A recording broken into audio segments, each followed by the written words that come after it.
on behalf of my province, on behalf of my government in Punjab and my delegation, I want to thank you profusely for your hospitality, for the time that you've given us today, and for hosting us.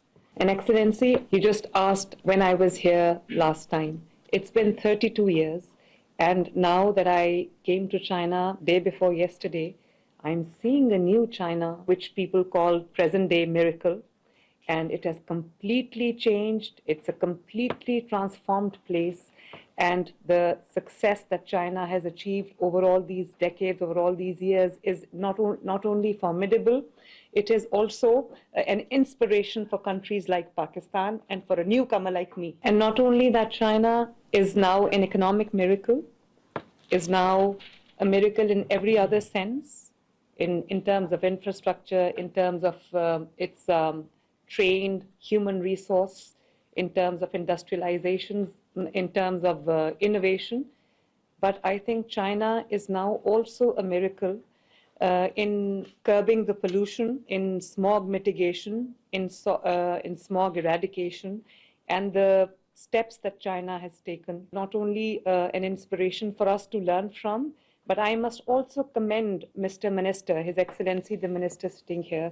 I was going through his profile and I saw how learned he is, and he's got the requisite education in the environment and ecology, and how much he has contributed to making China a better place, a more breathable place, and improving the air quality index. Placing him as a Minister of Ecology and Environment, it notes China's seriousness about its environment and how it wants to improve the air quality, the environment. So it shows China's commitment. And also, I want to mention here that President Xi's philosophy of shared destiny.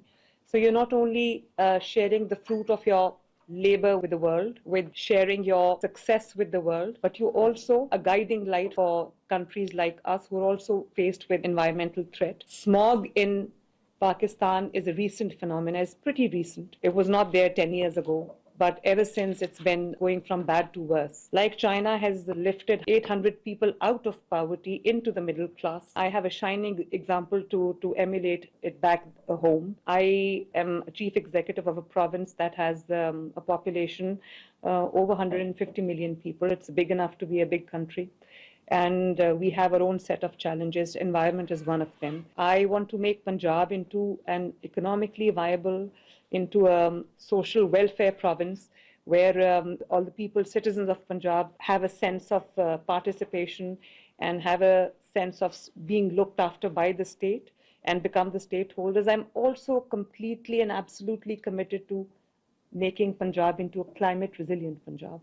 And following in the footsteps of China, I have also striven to not only improve the environment, but also I've placed a person in the ministry as a Minister of Environment, the dynamic lady sitting on my left, who is very, very passionate about improving the environment, dealing with the environment-related issues, and she's very fervently and passionately following each and everything on minute-to-minute basis, daily basis, and the steps that she's taken, the agenda that she's following is very encouraging. I don't know what to put it down to, but usually in Pakistan, some 120 days are smog-ridden. We are surrounded in thick smog, but this time we have taken, obviously it's not something which happens overnight. So we have a short-term plan in place, we have a medium-term plan in place, and we also have a long-term plan in place. And there's nothing that improves environment over time, as China knows,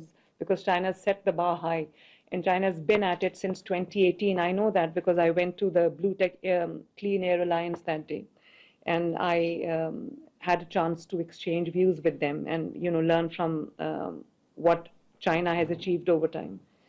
But the smog has literally disappeared in a few days' time.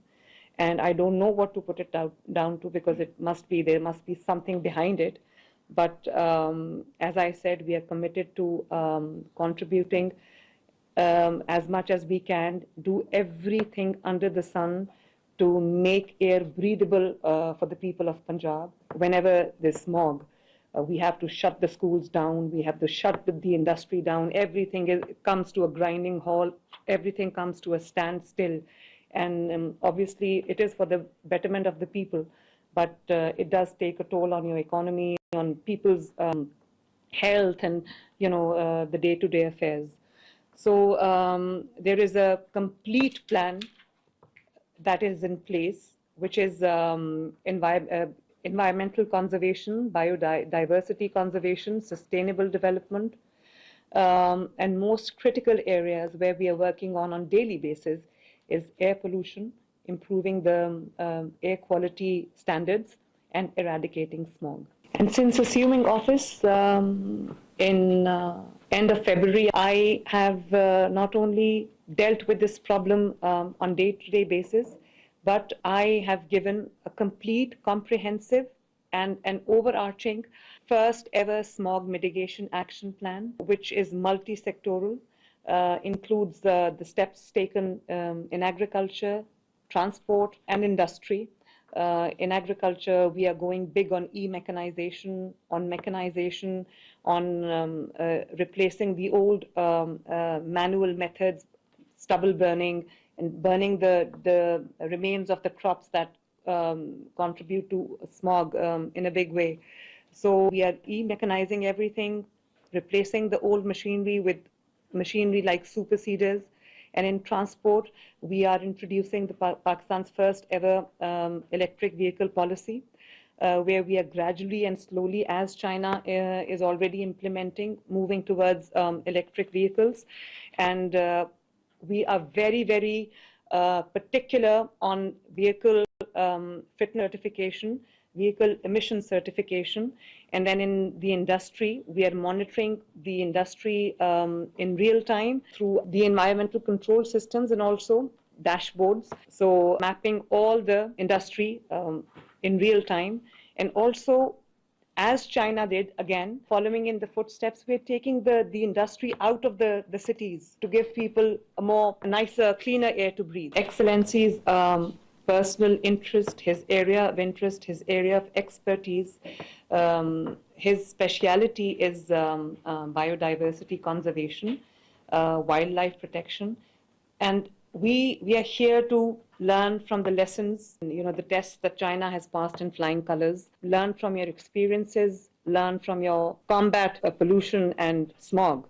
We're here to learn. And I would request Excellency, the Minister, to take it forward from here. And I want some tangible results to come out of this meeting so that people of Punjab can also benefit from your experiences, from the lessons that you've learned over time, from the expertise that you've developed in the past few years.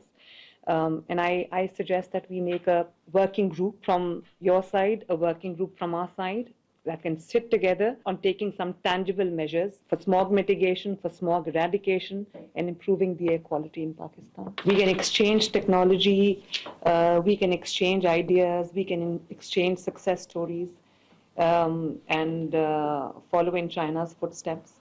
We're also working on renewable energy, on clean energy, on green technology. And I have a very amazing anecdote to share here. When we entered China, I don't know which far-flung place it was, but from the windows of the plane, I looked down and I saw vast, expansive wind corridors, and I saw the machinery there. It was like a God-forsaken place, but using every inch of the land available to you. So I was really impressed. So this is what we are trying to do. I'm also investing hugely in solar energy. And just before embarking on this visit to China, we have opened applications for solar panels. We are doing joint ventures with Chinese companies. And because people are bogged down by the increasing energy costs, and it does affect industry and the household equally. So we are introducing, I want to go big on solar, clean energy, green energy, and wind energy. so that, everything that we do makes the environment safer. And lastly, I know I've taken a lot of time, I've spoken too much, I would want to hear from His Excellency, but I suggest a Beijing Punjab working group, as I suggested earlier, that does knowledge sharing, policy formulation, policy coordination, technology transfer, capacity building, data sharing, emission reduction strategies, green urban planning, green energy, and e-transport. وزیر اعلیٰ پنجاب مریم نواز شنگھائی